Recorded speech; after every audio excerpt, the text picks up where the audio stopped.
All right, guys, we are back for another Dokkan battle video.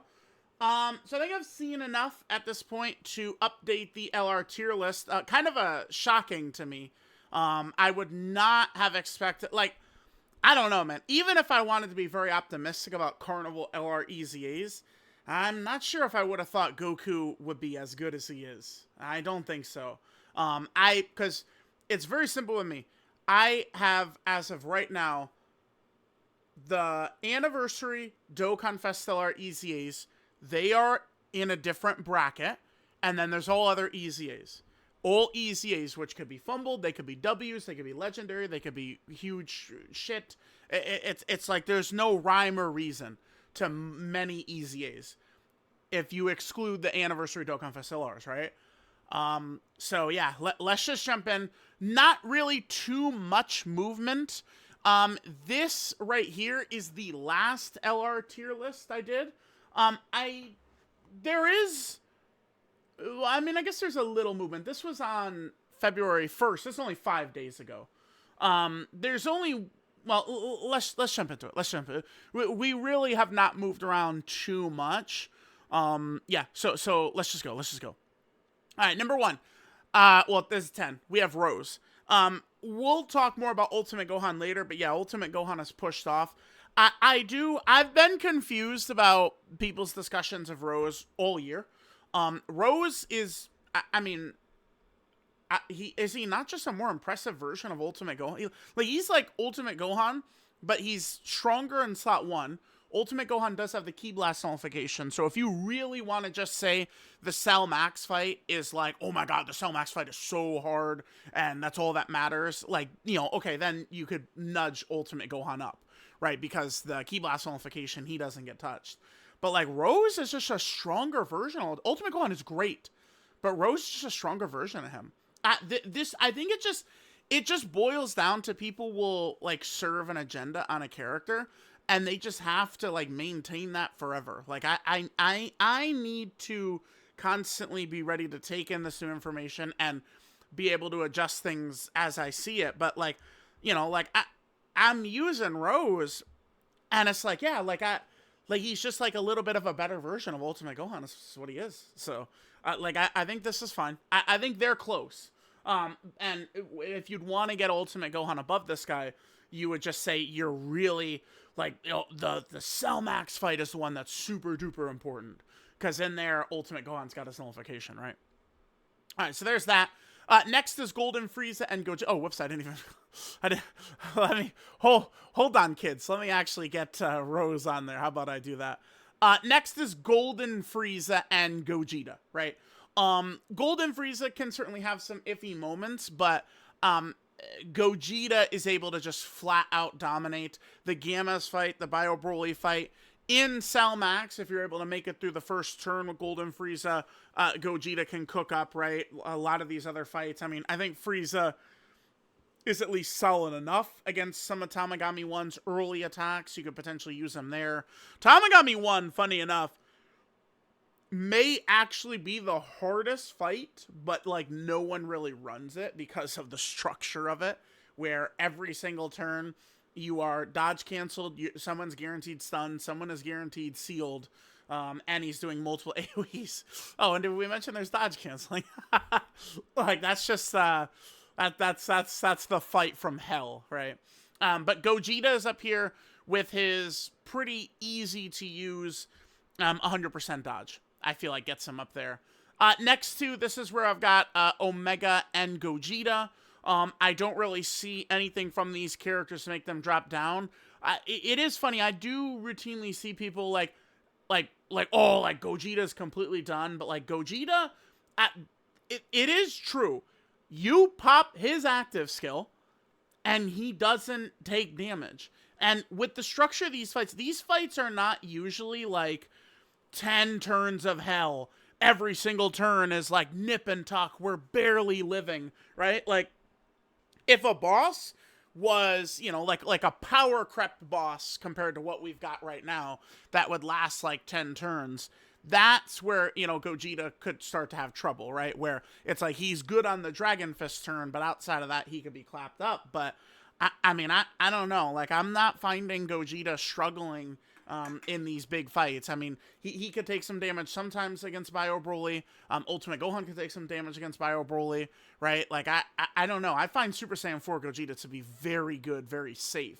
And then Omega Shenron right here, I think his team is still a bit of a buzzsaw, right? Like, I used him a little bit in the Gammas, and I was like, yep, Omega can cook this fight. He could cook a lot of these fights.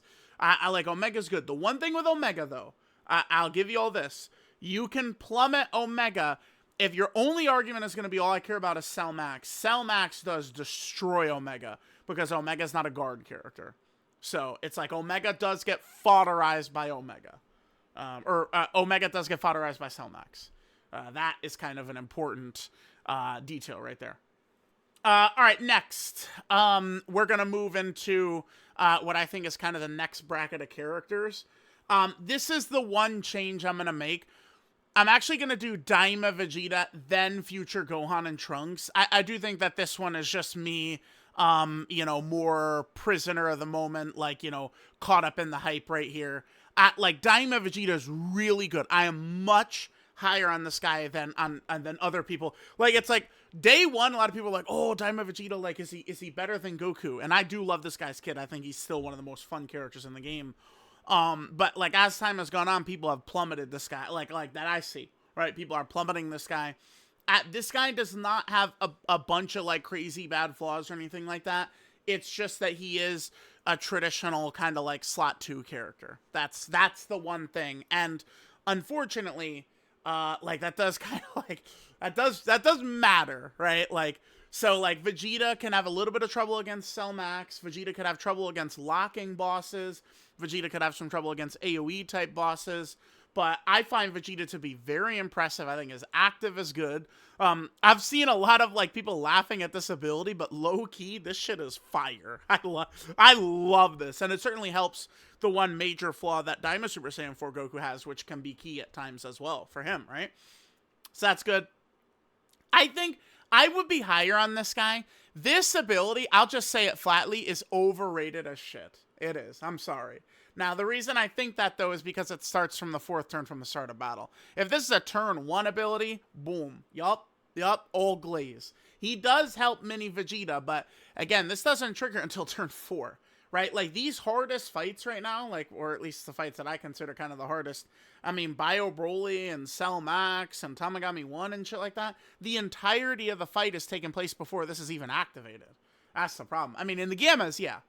The Daima team, the Gammas can do nothing against the Daima characters, though, right? Like, it's just like, you just blow them away before they could do anything, really. Yeah, I do like this guy, but he doesn't have the just sort of, like, turn your brain off, plug and play in slot 1. Which some of the other characters have. This is where I would look at the last one as like, yeah, I mean, I am always, moving forward forever, I'm always going to be a prisoner of the new character hype. I'm going to be caught by that every time. But, I mean, even, removing myself from that spell, it's not like I'm not plummeting Vegeta down. I just will put Future Gohan and Trunks above. This character, remember, is probably Future Gohan and Trunks are going to outage every single character on this list that we've done so far, by a huge margin. Turn 1, guard plus 90% damage reduction. So let's say that this is their turn 1, first appearance. Then we're on turn 3, and he has unconditional revive. Let's say he dies and revives. Then we're on turn 5, right? The next turn he'd be on. And Trunks has an active skill that would give him 100% dodge. That combo is just so crazy. It's just such a crazy combo. And this character, is very helpful in, again, these very disgusting fights. The ability to get that huge dodge. Yeah, I gotta put him over Daima Vegeta, right? Next, this is where I'd get Carnival Goku. Now, I was really close, and then next is Daima Goku, of course. I was sitting here for 10 to 15 minutes really actually going back and forth between this. Because this guy's kit, this guy will eventually be better than Daima Goku, 100%. Because of the way this guy has an elite kit. And, like, his kit, I've said it many times, his greatness, this character right here, it's not based on how much damage he does. It's not based on, oh wow, look how well he tanked this hit. It's he has other abilities past that. The way his kit is designed, that will cause him to outage a lot of these other characters. Right now, I really would put Daima Goku ahead because Daima Goku is a buzzsaw, right? Like, yes, we're all frustrated when he misses his EX Super, right? Yeah, the site hasn't been up. Damn, the site still hasn't been updated. That sucks because the Thieving 6 wiki is my favorite site by far. But I mean, it's okay. It's okay. We Dokkan info is very good as well, right? So if we take a look at this right here, like it's very frustrating when we miss the 77% chance for the EX Super, 100%, very frustrating. But like I do feel like a lot of people lose sight on the fact that oh no he missed it. Well, it's still a 100 million fucking monster hit, right? That does massive damage. This guy blows these bosses away so fast, right? Like, as of right now, like, people always do, well, they don't really, I don't hear it almost at all ever anymore. I really, these days, feel like all the defense versus offense and dodge, all those types of wars, I won them all in the long run. I outlasted. It does feel like that, dude. But I don't hear the kill the boss before they kill you shit like almost ever these days. I don't at all. But like this guy, I think would be an applicable version of that where you can kind of kill the bosses before they kill you. If you've got this guy, you've got Daima Vegeta, you have Daima Mini Goku, Super Saiyan 4 Goku. Right now, I think it's very valid to have Daima Goku right around here because of his damage. In the future, I think Carnival Goku will be better. He will. But remember, things change as the meta shifts, stuff like that, right? Like, this Goku, his kit is great. He's going to be good everywhere. But there will come a time when Daima Goku's damage is not going to be as impressive. He's not going to be blowing bosses away, quickly. His defenses will get cracked much more often. Right now, it is very difficult for this guy to be completely crushed, right? Like, it's like, it's got to be, like, slot 1 against fully built-up Bio Broly, like, with some type of nonsense going on for Daima Goku to really be killed. He's very good. Daima Goku, I mean, I'm going to just say this, man. He's the most underrated Anniversary Part 1 character of all time. Pretty easily. And there's no even other character. Gogeta and Broly were 100 times more popular than this guy is right now, right? Like Gogeta and Broly, they were very popular characters, right? 7th anniversary LRs obviously were the pinnacle of the game when they dropped. Same with the 6th anniversary LRs. 10th anniversary LRs had some hit or misses. I mean, I don't know. The difference though is that this guy is not comparable to like Carnival Evolution Blue Vegeta, right? Like it's not like this guy is actually like good. I mean, you could definitely say, AGL Super Saiyan 4 Goku last year, 10th anniversary, day 1, better than this guy. I would probably accept that. I think that's probably true, but this guy is like really underrated, right? Like the misses, getting 23 key with him, like people like really hyper fixate on that. I get it because it's like once Ultimate Gohan had dropped in 2022, like I got the same way about like additionals and shit like that. So I actually fully understand where people are coming from with that, but like, it doesn't diminish like how dominant this guy actually is. So I think that this is like good right here. We got Daima Goku, we got Carnival Goku, we got Future Gohan. I don't even really need to spend much time, I don't think, talking about Goma and the Blues. Do we need to talk about these guys? I don't think we do. The Blues, nothing has changed about them. They have no weaknesses. They have a counter to every single situation, right? Like none of those circumstances, I would say, have changed, right? Like, even the fight that kind of would counter them, Tamagami 1 is kind of the fight that would counter them. Like, one of Tamagami 1's weaknesses is they do allow you to debuff him, which they've got, and then, remember, he's a dodge-canceling boss, except for the fact that they break dodge-canceling on turn 4. So, it's just like, I don't know how they're gonna I don't know how they're gonna get rid of this character without it going to a very toxic place, straight up. So I don't know. Like this character, and same goes with this character, and same goes with this character. Like when everyone's talking about, oh, like the power creep, like the numbers crunch and shit like that.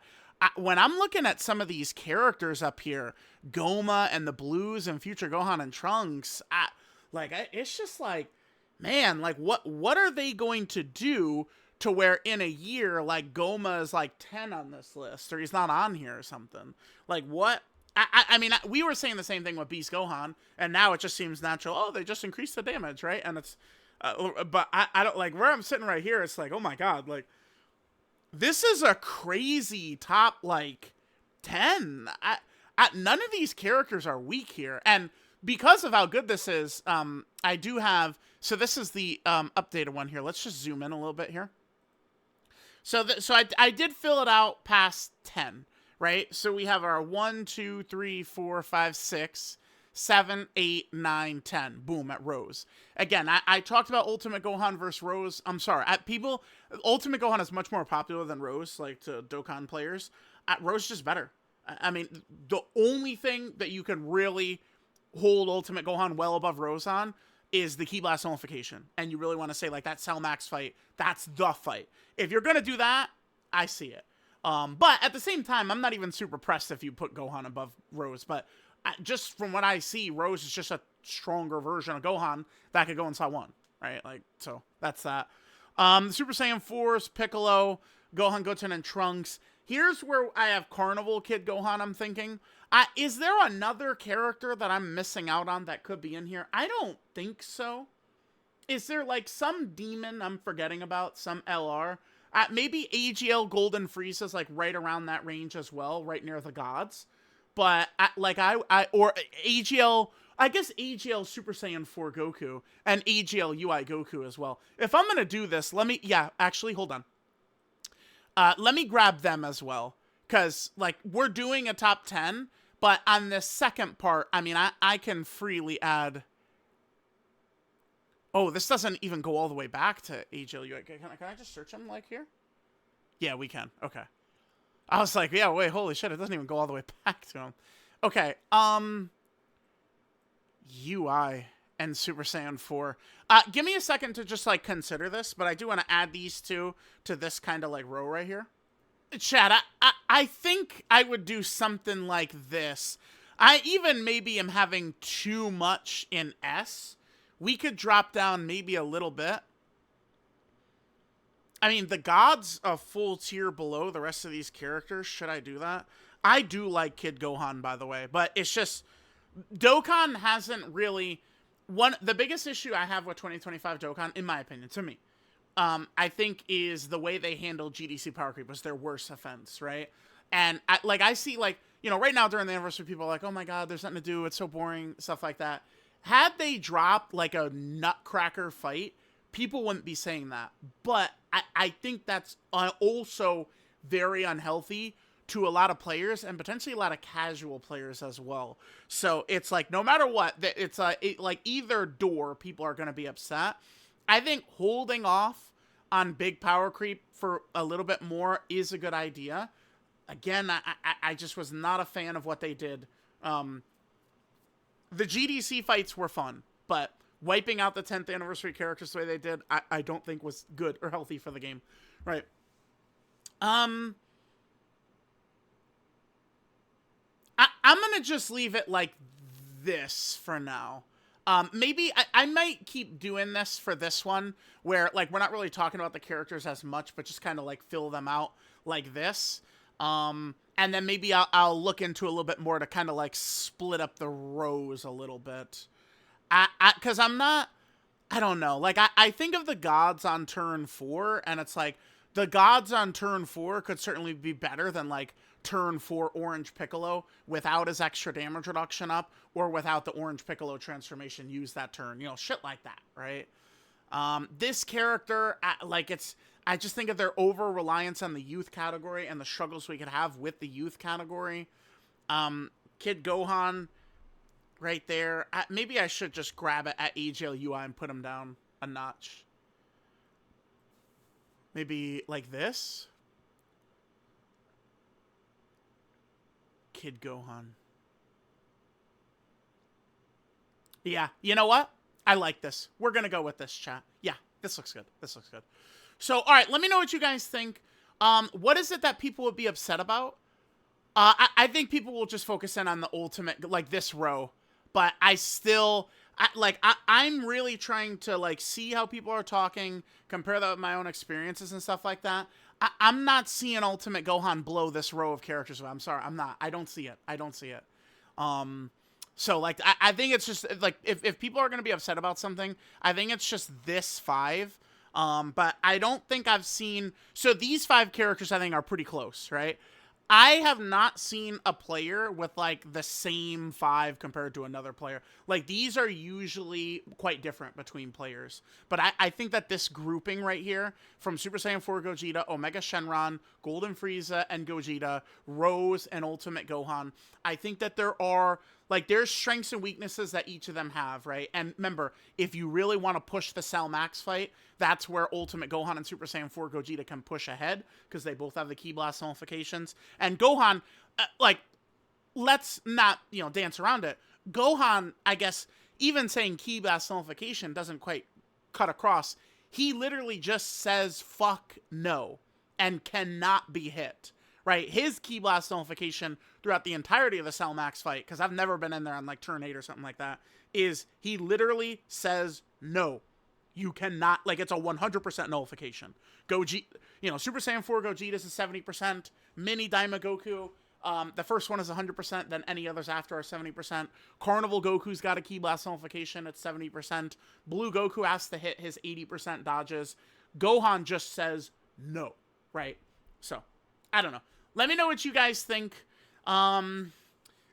Yeah, so I guess really between our last one, which is this, the only real difference I would make is I feel as though it was silly for me to have Daima Vegeta in front of Future Gohan and Trunks. That's the only real alteration we would make here. And then we introduce Carnival Goku. By the way, I am blown away how good that Carnival AGL Goku is. Even if Carnival LRS were getting great EZAs, to be this good, I would not have expected that. No way. So, let me know what you guys think here. We'll end on this one. Here, we'll hit this. And then we can just get our 10 right here. Well, there's our 10. I don't know. Maybe we will end just on this. Because then people could see some of the other characters and kind of, I think, how I would have them kind of like lined up. So let me know what you angels think. I do love you guys. And I will catch y'all next time. Remember, we do have the reveal is tomorrow night. We have more content on the 9th. People are definitely pretty unhappy with the 11th anniversary. To be fair, people have been unhappy with virtually every big celebration ever. But we'll see how the celebration continues to progress. I usually don't try and go too crazy in either direction. Oh, it's so good or it's so bad. At least until the end of the celebration, and then we can make a more like we have the full picture in front of us of what they're doing, right? But definitely content I think could have been structured a little bit better. That's something that Dokkan nailed 100% perfectly during the 8th anniversary, but in most other periods of Dokkan history, they haven't quite nailed that. I think it's an issue that Dokkan spams everything the same night, and then, like, it's just like, all right, see you in a week. I think they should spread these things out across the week. I do think it would probably be better that way, but that's just me. So, let me know what you guys think, and I'll catch y'all next time.